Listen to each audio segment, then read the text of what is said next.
기도합니다. 거룩하시고 자비로우신 아버지 하나님 감사합니다.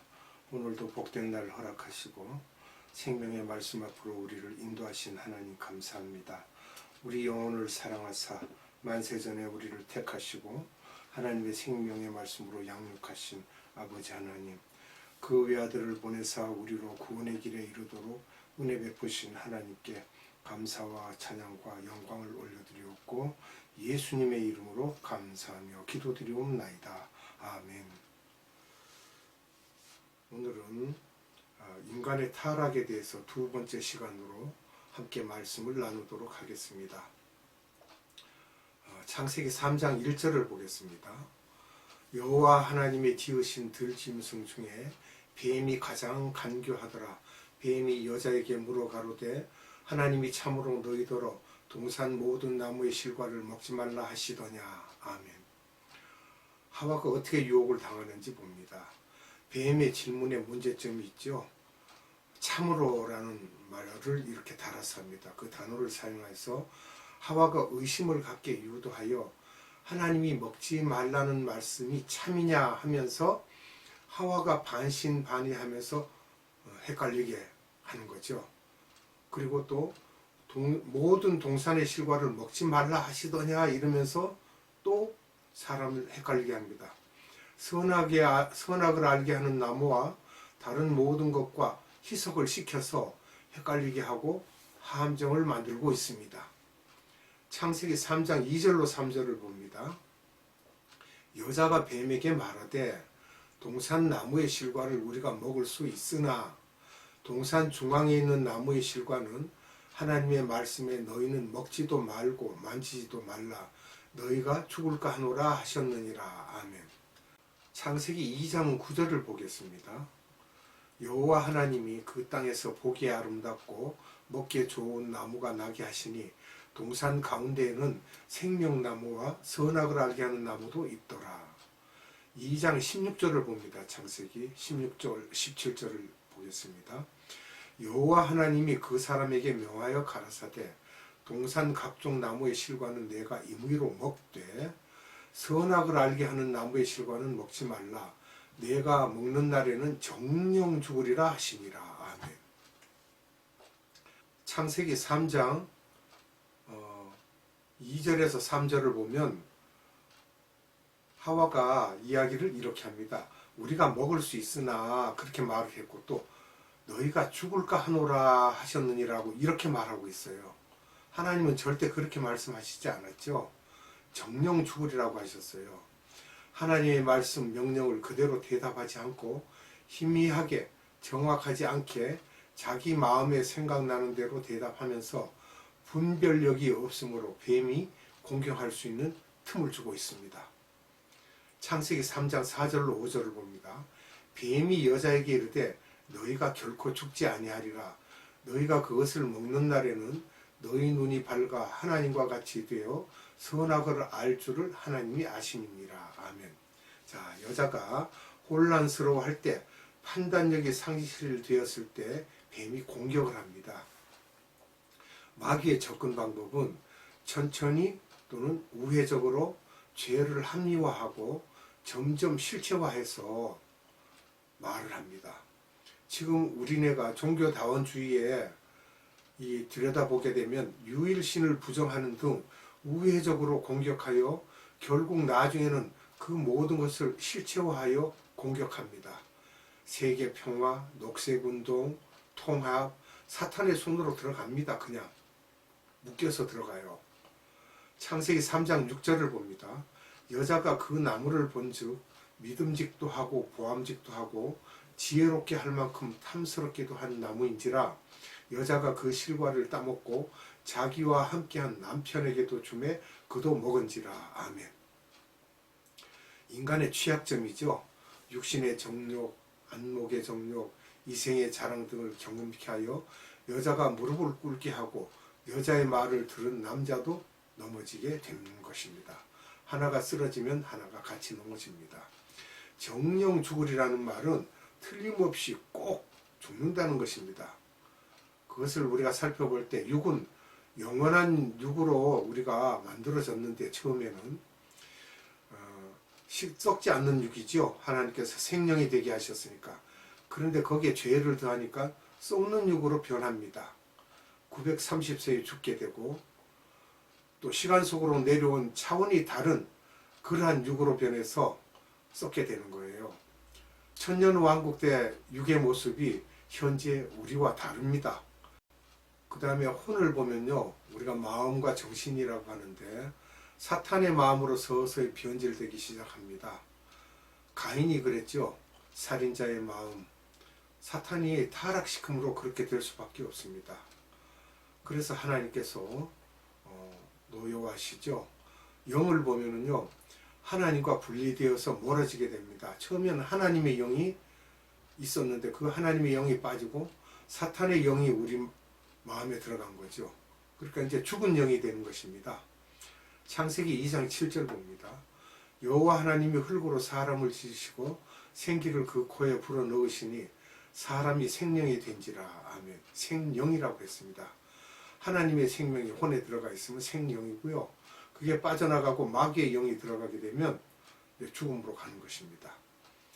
아담과 하와가 뱀에게 유혹되는 또는 미혹된 결과를 보게 되면요, 창세기 3장 7절을 봅니다.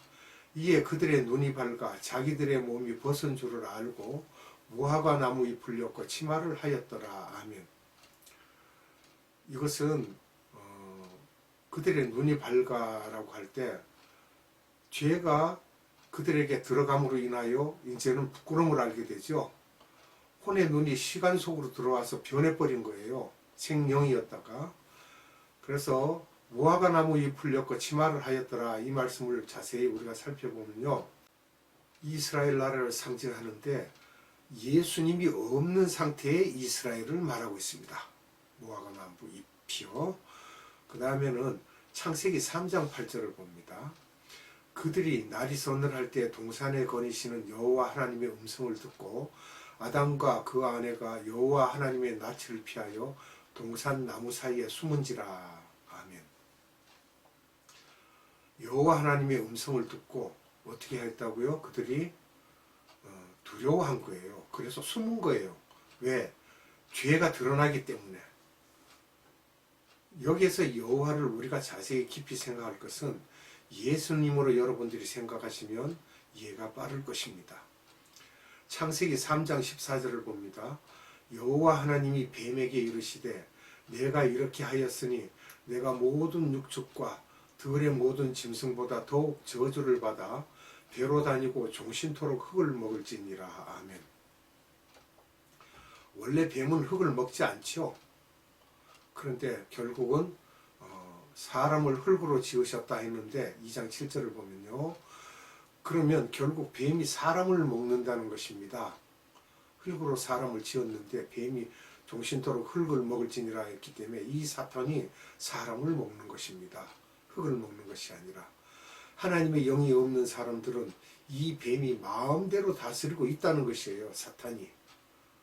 그래서 이 모든 것이 하나님이 허락하신 것이 아닐까라고 우리가 생각하고 있습니다. 그러면 하나님의 대구원 계획을 우리가 살펴봐야 됩니다. 창세기 3장 15절을 봅니다. 내가 너로 여자와 원수가 되게 하고 너의 후손도 여자의 후손과 원수가 되게 하리니 여자의 후손은 내 머리를 상하게 할 것이요 너는 그의 발꿈치를 상하게 할 것이니라 하시고. 아멘. 여기서 내가 너로 할 때는 사탄입니다. 또 여자와 원수가 되게 하고 할 때 하와, 모든 산자의 아내, 창세기 3장 20절을 보면요, 모든 산자의 어미를 말하고 있습니다. 또 그 다음에 너의 후손도 할 때 마귀 사탄의 후손도 여자의 후손과, 여자의 후손이 누굽니까? 예수님이시죠. 동정녀 마리아에게서 나셨으니까 여자의 후손과 원수가 되게 하리니 여자의 후손은 내 머리를 상하게 할 것이요 너는 그의 발꿈치를 상하게 할 것이니라 하시고, 예수님이 그의 머리를 밟죠. 그리고 승리하십니다. 그런데 그 사탄은 결국 예수님을 십자가에 못 박을 때 손과 발에 상처를 낼 수밖에 없었습니다. 이 구절은 성경 신구약 전체에 흘러갑니다. 우리 몸의 등뼈와 같은 역할을 합니다. 척추와 같이 모든 근육, 신경이 연결되어 있습니다. 이것이 창세기 3장 15절입니다. 성경 전체에 연결되어 있습니다. 여기서 우리가 의미를 한번 생각해 보겠습니다. 여자의 의미는 창세기 3장 20절에 아담이 그 아내를 하와라 이름하였으니 그는 모든 산자의 어미가 됨이더라. 아멘. 이것을 보면 산자의 어미라는 것은 생명을 말하고 있습니다. 라이프를 말하고 있는데 그것은 즉 예수님을 나타내고 있죠. 예수님께서 나는 길이요 진리요 생명이라고 하셨기 때문에 생명입니다. 갈라디아서 4장 4절을 봅니다. 때가 참에 하나님이 그 아들을 보내사 여자에게서 나게 하시고 율법 아래 나게 하신 것은 아멘. 여기서 보면 그 아들을 보내사 했습니다. 하나님께서 성자 하나님 즉 예수님이죠. 그리고 여자에게서 나게 하셨다는 건 마리아에게서 나게 하신 것이죠. 창세기 3장 16절을 다시 보면요. 또 여자에게 이르시되 내가 네게 잉태하는 고통을 크게 더하리니 내가 수고하고 자식을 낳을 것이며 너는 남편을 사모하고 남편은 너를 다스릴 것이니라 하시고 아멘. 모든 영, 육, 혼적인 의미가 들어가 있습니다. 이 내용에는요. 육적인 의미의 하와 즉 그는 잉태하는 고통을 경험해야 되고요. 영적을 자녀를 낳는 일은 고통을 겪지 않고는 또 놓을 수가 없습니다. 이 일은 영적인 자녀를 놓는 일은 선교와 전도지요. 그렇게 해서 이 고통이 첨가된다는 것입니다. 잉태한다는 의미는 여자에게 있는 일이고 예수님은 신랑으로서 영적 남편과의 관계를 말하고 있습니다. 우리의 영적 남편과의 관계죠. 크리스찬은 남편인 예수님을 의지하고 사모해야 합니다. 예수님이 우리를 다스리듯 육적 남편도 가정을 다스리고 있기 때문에 순종해야 됩니다. 창세기 3장 17절로 19절입니다.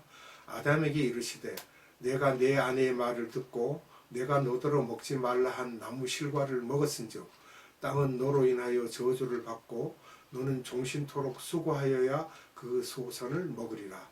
땅이 네게 가시덤불과 엉겅퀴를 낼 것이라. 너의 먹을 것은 밭의 채소인즉 내가 얼굴에 땀이 흘러야 식물을 먹고 필경은 흙으로 돌아가니니 그 속에서 내가 취함을 입었음이라. 너는 흙이니 흙으로 돌아갈 것이니라 하시니라. 아멘. 창세기 1장 28절로 30절을 보면요. 모든 동물과 식물과 생물을 다스릴 것과 주실 것을 약속하셨는데 이제는 땀을 흘려야만 얻을 수 있다는 것입니다. 그러면서 경쟁과 미움, 질투, 살인이 생기며 혼의 상태가 타락하여 마귀의 마음을 갖게 되는 것입니다. 창세기 3장 21절을 봅니다. 여호와 하나님이 아담과 그 아내를 위하여 가죽옷을 지어 입히시니라. 아멘. 창세기 3장 22절로 24절을 봅니다. 여호와 하나님이 가라사대 보라 이 사람이 선악을 아는 일에 우리 중 하나같이 되었으니 그가 그 손을 들어 생명나무 실과도 따먹고 영생할까 하노라 하시고 여호와 하나님이 에덴 동산에서 그 사람을 내어 보내어 그의 근원된 토지를 갈게 하시니라. 이같이 하나님이 그 사람을 쫓아내시고 에덴 동산 동편에 그룹들과 두루 도는 화영금을 두어 생명나무의 길을 지키게 하시니라. 아멘. 이 사람들을 에덴에 가만히 놔두면 선악을 알 수 있게 되므로 영생할까봐 바깥쪽으로 또 쫓으려 하신 것이죠. 3장 18절에 기록된 대로 가시덤불과 엉겅퀴가 나는 곳으로 쫓기는 것입니다. 여기에서 가죽옷을 우리가 알자 하면 가죽옷은 예수님의 보혈 때문에 가죽옷을 입으면 에덴 동산에서 영생함으로 장차 있을 예수님의 십자가 사건을 통한 십자가의 보혈을 위해 이들을 에덴에서 쫓아내려 하였던 것입니다. 여기서 나오는 그룹들은 그룹 천사들을 말하는데 체르빔이라고 하지요. 그룹들과 화영검을 두셨다고 했어요. 검에 빛이 나고 두루 도는 검이라고 하셨어요. 생명나무를 지키게 하신 것입니다. 이 모든 스토리가 하나님의 계획하신 가운데 하나님의 피조물을 향한 용서와 사랑, 은혜를 피조물에게 보여주시려고 하신 것이죠. 결국 우리 피조물은 하나님께 찬양하고 감사드리고 경배해야만 될 것입니다. 우리도 하나님처럼 할 수 있을 것이라는 생각을 자칫 잘못하면 할 수 있기에 그런 일을 저지를 수 있기 때문에 미리 보여주고 계십니다. 하나님을 볼 때 지적으로만 보지 말고 예수님이 아니면 우리는 살 수 없음을 날마다 고백하며 마음을 다해 정성을 다해 힘을 다해 창조주이신 하나님을 경외하는 마음을 갖고 또 이렇게 경외하는 마음으로 기도할 때 하나님은 우리에게 가까이 오시는 것으로 알고 있습니다. 아담과 하와의 사건을 보면서 그 족보를 통해 하나님의 은혜를 우리가 바라봐야 됩니다. 창세기 5장 3절에서 32절에 이런 내용들을 보면요. 아담이 930세까지 살았고 셋은 912세, 가인이 아벨을 죽임으로 가인을 쓰지 않고 셋째인 셋을 씁니다. 에노스가 905세이고 게난이 910세입니다. 마할랄렐은 895세이고 야렛은 962세입니다. 에녹은 365세, 무두셀라는 969세까지 살았습니다. 라멕은 777세, 노아는 950세까지 그들이 수를 했습니다. 아담이 죄를 지은 후 대개 1000년을 살게 하고 첫 아이를 100세 때에 낳게 하셨어요. 대수는 10대인데 10은 완전 숫자이죠. 또 7은 완전 숫자이며 온전한 숫자라고 볼 수가 있습니다. 7과 10은요. 이름의 의미를 우리가 살펴보겠습니다. 아담은 사람이라는 거죠. 아담은 사람. 셋은 임명된 또는 지명받다입니다. 에노스는 죽을 수밖에 없는 이라는 뜻입니다. 게나는 슬픔이고요. 마할랄렐은 복된 하나님입니다. 야렛은 내려올 것이다 했습니다. 에녹은 가르치다, 즉 티칭을 말하고요. 무드셀라는 그의 죽음이 무엇을 가져올 것이다 라고 되어 있습니다. 라멕은 슬픔 또는 애가를 말하고 있습니다. 노아는 안위와 위로를 말하고 있습니다. 이름의 의미 속에 예수님의 모습이 들어 있습니다. 이것을 합쳐서 우리가 자세히 살펴본다면 한 사람이 있었는데 이 사람은 죽을 수밖에 없는 사람으로 지명받고 임명받았는데 우리가 이것을 볼 때 예정론으로 봐야 되겠죠. 복된 하나님이 우리에게 내려오셔서 가르치시길 그의 죽음이 예수님이죠. 우리의 슬픔을 위로해 주실 것이다 라는 아주 메시지가 세밀하게 들어 있습니다. 자유주의 신학자들이 즉 종교다원주의자들이죠. 이 모든 스토리를 신화로만 여기는 것은 그들의 영의 눈이 어두워져 있기 때문입니다. 기도하겠습니다. 참 사랑이신 아버지 하나님 감사합니다. 오늘도 생명의 말씀을 우리에게 주사 우리가 어떻게 세상을 살아야 하며 우리가 어떻게 변화해 왔는지를 자세히 알려주시고 하나님께서 우리에게 주시는 메시지를 또한 확실하게 알려주셨습니다. 이로 인하여 우리의 영과 혼이 늘 하나님께 의지하며 하나님을 신뢰함으로 인하여 그 모든 것을 하나님께서 우리에게 주신 복으로 생각하고 우리는 오직 하나님의 말씀에 순종하고 복종하는 자로서 하나님의 일을 함께 할 수 있는 복된 자들이 될 수 있도록 은혜 베풀어 주시옵소서. 우리가 사는 것 같으나 우리의 힘으로 사는 것이 아니라 우리의 생명을 주신 하나님께서 우리를 인도하신다는 것을 믿고 그분께 순종하는 우리가 될 수 있도록 은혜 베풀어 주시옵소서. 성령님께서 이 예배를 주관하시고 이 예배에 모든 참석하는 사람들의 귀를 열어주시고 그들에게도 동일한 은혜를 베풀어 주셔서 하나님을 자세히 알 수 있게 하시고 메시지를 알 수 있도록 역사하여 주시옵소서. 생명의 말씀을 주신 아버지 하나님께 무한한 감사와 찬양과 기도와 영광을 올려드리옵고 우리 구주 예수 그리스도 이름으로 감사하며 기도드리옵나이다. 아멘. 축도로 예배를 마치도록 하겠습니다. 지금은 우리 구주 예수 그리스도의 한량없는 은혜와 하나님의 극진하신 사랑하심과 성령님의 감화 감동 교통 역사심이 오늘 예배드린 모든 자들의 머리 위에와 이 나라의 많은 교회들 위에와 이 나라의 많은 선교 예배들 위에와 에바다 국제 선교회 위에 지금으로부터 영원토록 함께 하시기를 예수님의 이름으로 축원하옵나이다.